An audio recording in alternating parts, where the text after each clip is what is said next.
Hey guys, welcome back to another video. Today we'll be discussing the two new upcoming Marvel games. If you guys don't know, just to give you guys a refresher course, PlayStation Showcase happened yesterday. They unveiled some upcoming games for the PlayStation 5. That will be your God of War, your KOTOR. You know what KOTOR is? That's Knights of the Old Republic remaster. Today we'll be talking about the two new Marvel games specifically that have been announced for the PlayStation 5 exclusively. Firstly, we'll be talking about the most anticipated sequel to one of the most successful Marvel games out there yet, being Spider-Man 2. Before we get into this, I just want to say, T-Man, Toby, say what your thoughts on the Spider-Man 2, since you're someone who's played, maybe I'll say you played a bit of the first game. Yeah, I played Miles Morales. What are your thoughts on this? I think it looks good.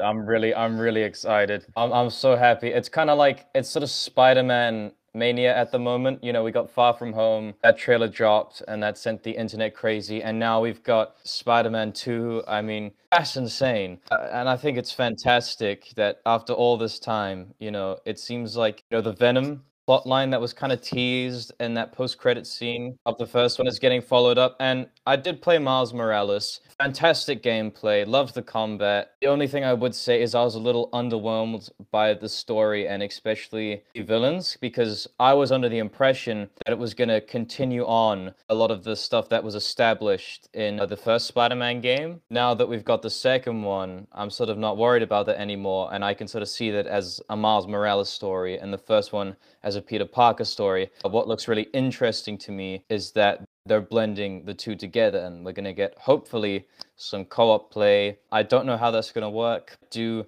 that you switch between the two characters because they play quite differently. Haven't played Spider-Man PS4 in a while, but I don't know, Miles has got some sort of cooler powers, you know. Peter's more technology-based, so I don't know how that dynamic is going to work, but I'm excited. How about you, Haresh? I got a PlayStation blog up because they did this after the PlayStation Showcase. So if this was still out in 2018, we would all be dead right now, because 2018 was the Spider-Man year. We got Spider-Man PS4. We had Spider-Man Into the Spider-Verse. I mean, you gotta admit, this character is a mainstay and such a popular character that with Insomniac, their twist and rendition in the first Spider-Man game, which I played. And I mean, when a game like that has such replay value, that's how you know it's good, in my opinion. You never get bored of the story. Sure, there are some elements of gameplay that aren't good. Besides those cons, the game is still good nonetheless. It's the story, the characters, the Easter eggs, and the mythos they've established, their own mythos, is so interesting and makes you invested as to what will they explore later on. And that's what these are my favorite stories, like your John Wick, like Spider-Man PS4. Those kind of stories where we're already in an established universe.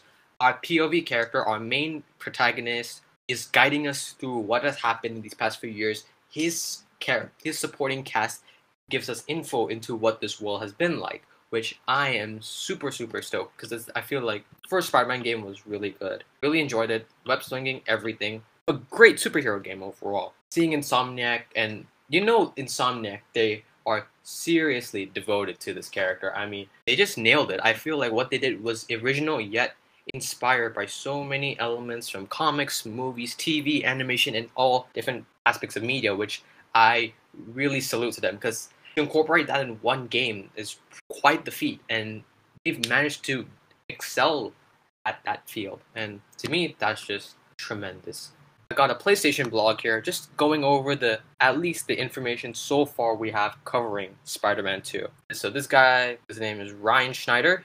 He's the head of franchise strategy and studio relations at Insomniac Games. Let's start with the one you've probably guessed. Marvel Spider-Man 2. We are so thrilled to continue the journey of both Peter Parker and Miles Morales in their most epic single-player adventure yet, coming exclusively to the PlayStation 5 consoles on 2023. While pushing the capabilities of the console will be very exciting, we will be equally pumped to craft all new stories for Peter and Miles in this sequel. Just as in our previous Spider-Man games, we not only want to tell a great superhero story, but also deliver a compelling human story, one full of heart and humor that dives deep into the people behind the mask. That is good faith. That is seriously good faith. I mean, unlike some other studios, I won't name names, but think Insomniac is just that studio. It's that studio that right there, even from those words, it really embodies that passion. It embodies that sense that there's such a community that they all share a common goal, which is to create something enjoyable and a really thoroughly entertaining experience for gamers. And they've had successes. Spider-Man PS4, Miles Morales, and even Ratchet & Clank, The Rift Apart. People have been giving such stellar reviews. And I think that just goes to show you that Insomniac, they're really just all about delivering a good experience. And that's what I like to hear, that they're not going to drop that. They're going to keep delivering constantly. Because, at this point, if their games are like a success, who wouldn't put faith in such a good studio like Insomniac? Continuing further, much of the development team that brought you Marvel's Spider-Man is returning to produce Marvel's Spider-Man 2, including Brian Intihar, the creative director, and Ryan Smith, the game director.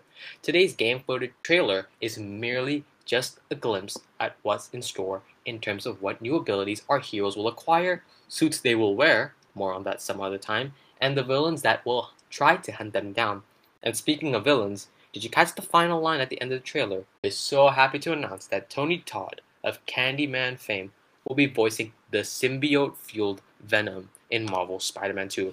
We're also delighted to welcome back Yuri Lowenthal and Najee Jeter, who will reprise their roles as Peter and Miles respectively. We've been fortunate to work with so many incredible, talented actors in our Spider-Man games, and Tony has been such a wonderful addition to the cast. This has got me stoked. I really like. To me, as a sequel, some certain sequels they suffer some dropbacks where they take things up a notch that's unnecessary, like maybe humor, maybe it's more focused on the action rather than the story. You still got the same guys working on it. That'd be Brian Intihar, who if you've seen behind the scenes of like the makings of Spider-Man, and if you see him talk about it, and everybody else in the developer team, his passion and their passion reflects through, and I love that so much. And a studio like Insomniac Games, as we said once again, they really, really care about this character. They care about the story, his mythos, and all the villains, all the supporting characters. And to me, I'm just excited because of the fact that the passion and the great storytelling we got on the first game is not gonna fail. I feel like Spider-Man 2 may not be as good as the first, but I still feel like if you have the same people still behind this game that did the first one, I think the game's gonna be an even bigger success than the first one. So that just has my faith. You have my money's worth, even though I don't have a PS5 yet. You still got my money's worth. Brian Intihar and everybody back at Insomniac Games. Although this trailer, was a bit, they didn't show a gameplay. Maybe some portions look like gameplay. Get a good idea of who the villains are. Kraven. We'll assume Kraven. It could just be some random Russian guy who's talking about hunting. Come on, people. Kraven the Hunter and Venom. People are saying we could get a possible adaptation of Kraven's Last Hunt, and even people have been saying, if you see that frame of Spider-Man getting out that grave in the black suit, maybe they might do something in this one. And the funny part was, it was like an IGN post saying that, oh, in the Spider-Man 2 trailer, and it was like in big letters, it was like, fans think they hear Kraven. I'm like, no shit, it is Kraven. I'm like, yeah, bro. Yeah. It's like, yeah, thank you, Captain Obvious. Thank you. Spider-Man villain is Russian and talks about hunting. Yeah, who else could that be? Rhino? Like, shut up. Yeah, man. To me, I'm glad we're only getting the voice of Kraven, so are they going to pull something similar? My theory is, are they going to pull something similar with Spider-Man 1, where Kraven is supposed to be the main, that quote-unquote main villain, like Mr. Negative, but then we shelve him? On the topic of it being Kraven and people saying maybe it's not, I saw this one reaction, and he has the voice, and he goes, "Oh, it's Rhino! It's Rhino! Oh my god, guys, Rhino!" Oh man! Oh, I saw a reaction like that, and I went, "You dumb ass!" I was like, "Did you play the game?" I was like, "Did you play the game?" Rhino has a strong, very I don't know, it's not strong and deep, but he has that strong, kind of Russian accent. Whereas with Kraven, it's very thick. It's thick, but with Kraven, he has a very calm. He's sort of more smooth. Yeah, Rhino's he's loud and he's bombastic. He has that calm. He has that calm, very calm, patient, aggressive. He's a hunter. Yeah, we about to hunt them two Spider Boys down. Did you geek out when they showed the double team Yeah. I geeked out, bro. I was like, yeah! I was like so happy because I'm like, yes, like that's what we want. That is what we want. My question is on the topic of Venom. So, do you think that this is Eddie Brock or somebody else? Because we've seen Harry Osborn in that tank in the post-credit scene, and it's presumably that he's got the Venom symbiote on him. It could be something completely different. I don't know why it wouldn't be the symbiote. Do you think that this is Harry Osborn or Eddie Brock or just someone else? It's gotta be. I feel like it's gotta be Harry because I feel like it would be so weird if you just okay. Maybe the game. Okay, I feel like if they really want to continue Venom, they'll do Harry as Venom first in this sequel, and somehow or rather maybe do some sort of circumstance. Maybe Harry dies. Maybe Harry gets saved, and the symbiote leaves Harry, and he'll sooner or later find Eddie Brock's like as that host. But the thing is, they haven't even established Eddie Brock as a character yet in terms of this series of Spider-Man games. Whatever future game we get of Spider-Man, maybe they might do Venom there. I don't know, but like to me, I think it's gonna be Harry Osborn because yeah, they capped it off with Harry Osborn being in the chamber and all that. And when we even in that first Spider-Man scene, it really goes you get shocked because first in that first Spider-Man post-credit scene, we learn that Harry's still living. The symbiote that somehow has been engineered or somehow it's been made. We don't know its origins in this game yet. Latch onto Harry and is what's keeping him alive. In the Spider-Man Miles Morales post-credit scene, we get a reveal that Harry's awake and Norman wants him out, meaning where's Eminem? Because Venom. Here's what I think would be cool. So I think what would be cool is that the Venom symbiote, it's already been around. Like, they know what it is. And I think Eddie Brock and both Peter and Eddie Brock have had the symbiote, and Eddie Brock has lost it, and he's trying to live without it, or he's in Ravencroft or something, going crazy. And then by the end of the game, the Venom symbiote goes back to Eddie, and I don't know, they can set up Venom as a recurring villain, and then something happens with Harry Osborn. I don't know. Well, yeah, I was gonna say maybe Eddie's already established in this universe. Maybe he's already acquired that symbiote, but he's left it or something like that. But we don't know. What I think would be cool is I'm kind of piggybacking off of your theory that maybe Eddie's a bit crazy and he's in Ravencroft, right? And guess who his cellmate is? Cletus Cassidy. And the moment when Venom comes back to him, Prison Break goes down. A tad bit of symbiote latches on to Cletus Cassidy, setting him up as Carnage in the next, like, whatever Spider-Man sequel they do or whatnot. But, like, that would be sick. That'd be such a good boss fight. Like, Miles Morales and Spider-Man teaming up against Venom and Carnage. Oh, dude, that is sick. That will be off the chain. The other guy I'd like to mention is Norman Osborn. Do you think we could see a variation of the Green Goblin? The C's are there. Because in Spider-Man 1, at least like when you're doing that MJ stealth mission in his penthouse apartment, you see like at least some tad bit of Easter eggs that are hinting at his goblin persona, at least that goblin transformation, because he has that helmet, and there's like goblin bombs, which I was like, oh, okay. And the thing is though, Norman Osborn, I mean, I don't mean to say like as a bad thing. I don't want to body shame him or anything, but he's like too much of like he has that dad bod. Yeah, he's an older man. Like that rich man bod. So either man's gotta put some sort of like goblin formula in him, perhaps. Either this game ends off with the death of Harry, because nobody knows Harry's alive, like in terms of MJ or even Peter. At least they know that now. But they don't know where he's being held, because they know he's still alive out there, but they don't know where he is, because they cover it up as the Europe trip. Well, they always use Harry in literally all forms of media. Whenever Harry's got to take a mental health break, or something's going on with him, Green Goblin related, they say he's gone to Europe, like Spectacular Spider-Man did it. You know, they all do it.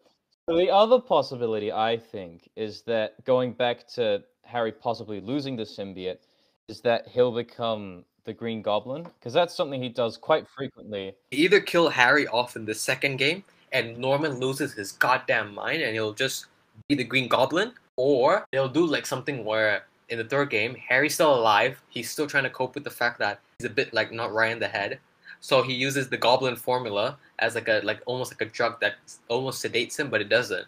So he'll start to have like a split personality, and then maybe whatever. I don't know what it is, but it's just like for me, Norman Osborn doesn't look like pretty fit to be a goblin anytime soon yet. That's yet. Maybe he's already been the Goblin, and because we know that this takes place well into Spider-Man's career, and he's hung up the old mantle. Nobody knows it was him, and I don't know, he was using a completely different set of technology. I really like the idea that Norman Osborn, he doesn't become the Green Goblin out of any form of tragedy or anything. I like the idea that he's just some sort of crazy schizophrenic guy, and that getting the Goblin formula is his way of venting. Like, the Goblin persona is just this vent of his insanity. But maybe he's hung it up. Maybe he'll take the Goblin. I don't know, but all I want to say is I'd love to see Green Goblin in a Spider-Man game. I think maybe that's like the penultimate. Maybe they do. Oh, I'm gonna say something. I might say something a bit controversial, but just hear me out right now. Third Spider-Man, we're gonna get some sort of epic battle with both Peter and Norman. They both die, and Miles takes up the mantle. Because okay, I know it's a bit controversial, but like at least these past few games of Insomniac, they've been letting us get used to the fact that hey, two Spider-Man being around is like it's fine. You don't have to kill one off to just let another roam around, you know. But I think that would be a really cool kind of legacy cap-off where Peter sacrifices himself and both him and Norman die, and Miles has to like kind of take up that mantle because the true Spider-Man has now passed away. This Spider-Man can hopefully carry on that legacy. So maybe like this is all like maybe a passing the torch. Maybe slowly but surely Peter maybe is like, I don't know, maybe I might want to just have a good normal life. And Miles, you take the rings. This is your city. Like that would be cool. Like maybe this is your neighborhood. Like a scene where Peter maybe either dies or he just retires. He's like, you're the friendly neighborhood Spider-Man. This is your neighborhood now. Yeah. Well, the only thing is it's like, why would you go to the trouble of making a sort of, two-player gameplay setup and then kill off other things and making it solo again? So I think it could be cool seeing Miles taking over the mantle. I just think it's very unlikely. Yeah, but the thing is though, but in this PlayStation blog, they're pitching it as a single player adventure. So it's either like I don't know how they're doing that. So maybe like in terms of the story, we'll play some missions as Peter, some missions as Miles, or whether we can switch between the both and still do missions. Yeah, I think you'll switch between both of them, and it won't be multiplayer. So which I hope, because single player games that go multiplayer always end up not being great. Avengers. Yeah. What's yeah. up? Yeah. Hey man, I didn't say anything. About kidding. Yeah, but what do you mean, man? No, but okay. Another thing I want to cap off was the ending of the trailer. You know how they always do that cover of the game, like with Spider-Man Miles Morales. We got a little electricity, and we got a symbol. With Peter's, we got his white spider emblem with the red background. Now here, in the ending of this trailer, we got that black background with that symbiote black suit logo, and I'm like, and the thing is, right, I even saw Peter's new suit, because I want to say in terms of the new looks, right, I feel like in terms of Peter's look, it's the most different compared to Miles, because Miles looks more the same, like it's just like very minimal changes, like maybe the red sticks out more, but with Peter, right, and I even saw his symbol, it's that white Spider-Man, it's literally the black suit symbol. I'm like, oh, okay, yeah, like they're already setting the seats up. So I didn't take it as Spider-Man. I just thought it was the Venom symbol. But I'm kind of a moron, so yeah. I mean, I know that, but like I'm saying, like that showing that logo, and I was like, oh snap, we're getting the black suit. Like I think the black suit. I mean, that's the thing I'm really interested in, is like, how did they introduce that black suit into the game? What circumstances happened? Because the thing is, it's like in terms of the trailer, what we're seeing is how do Peter and Miles differentiate from one another, and how does one up the other? Because Miles got electricity. Yeah. Peter ain't got shit besides gadgets. So it's like iron spider legs, and that's the thing. I wonder is that a complaint of yours? Because that too much of that iron spider saturation we're getting. Because our MCU Spider-Man has been wearing iron spider suit for like almost 4 movies now, or 3 movies. I don't know. Well, the thing with Spider-Man, don't really mind it, is because he's kind of already super tech-based. Yeah, and that's the thing and I was gonna say that contributes to people being like, I want a more people saying they want a more down-to-earth Spider-Man, which I respect. I'm not gonna dismiss that, because I know Spider-Man is he's the average Joe, but at the same time, Peter's smart. If Peter can concoct something, who's to not stop him? That's a bit like, it would be stupid of him not to. Like, bro, I can make a web bomb. Like, how the hell would I not? Why the hell would I not do that? Hell yeah, I want to do that. Like, you know what I mean? Hey, Doc Ock having 4 arms was kind of cool, and he sort of kicked my ass with that. What if I did that? Oh, yeah, I was gonna say, like, I remember he's like, yo, he beat my ass with that, but maybe if I can use this to my will. Yeah. Apart from sort of the villains that we've talked about, which ones would you like to see return and be introduced? I don't know, man, because I'll let you start, because I feel like I have a few. Well, I'd love to see Scorpion, Electro, Vulture, Rhino, all those guys return. Maybe not Mr. Negative, because I feel like we've done his story, and maybe I wouldn't mind seeing Otto again. He could be cool. I'd love to see Mysterio show up. I think that make for some fantastic gameplay. Oh yeah. Yeah, Sandman, I also think would be good. The Spider-Man game, in terms of in terms of the first one, they've laid a few Easter eggs to some of the other villains. In Spider-Man Miles Morales, right? You know when Norman Osborn, he's telling that scientist, yo, free Harry up. Yeah. You know who that? Do you know who that is? No. It's Kurt Connors, the Lizard. Oh. I kid you not. Like, it's actually the Lizard in the first game. They've established that the Lizard's around. Like, or Peter's like, oh, I have like the Lizard's blood just in case Dr. Connors turns evil again and all that sort of stuff. And to see him, he's still living right now. I'm wondering, like, ooh, like, maybe Norman might have slipped that Lizard serum in him or something like that. I don't know. Oh, sick. I mean, Kraven's in the game now, so I mean that's cool too. You mentioned Mysterio, which I think is pretty sick, and I think they could do something similar to that Martin Lee boss fight when he turns into that big demon, but instead it's like maybe like a big Mysterio. Yeah, well, I was thinking something more akin to Scarecrow in Arkham, that illusion based. I'm gonna say Hobgoblin. I think Hobgoblin maybe that might. But the thing is, like, Hobgoblin is already like a derivative of It's almost like a Green Goblin. Yeah, that might be harsh. Introducing, he might be good for DLC. Kingpin's still doing, because even Spider-Man Miles Morales, I remember there's some side missions and Kingpin's still running some stuff behind the scenes. So I don't think they'll let him out of prison yet, but like, and I hope, and I mean, I'm praying.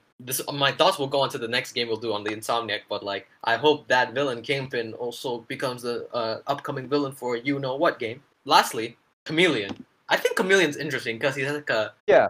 Well, I think he will definitely show up because he's got ties to Kraven. Oh yeah, isn't he like his brother? Yeah.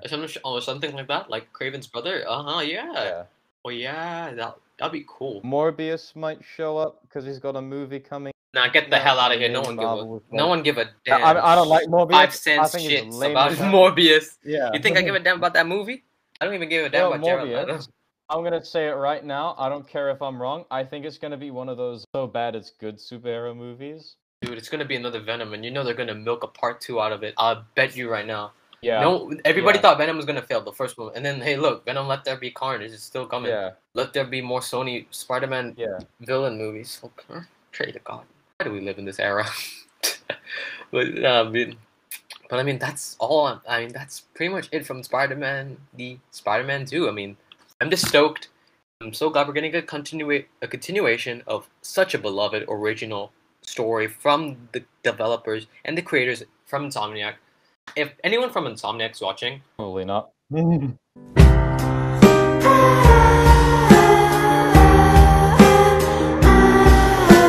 You guys keep doing what you're doing. You guys are really knocking it out of the park with all your games, and we wish you more luck ahead, man. You guys are killing it. This caps it off. Thank you guys so much for watching. As always, like, subscribe, because this helps with the growth of our channel. Check out our plethora of content we have out at the moment as well. And please share this with friends, as this will help continue the growth of our channel with your support. As always, thank you guys so much, and take care.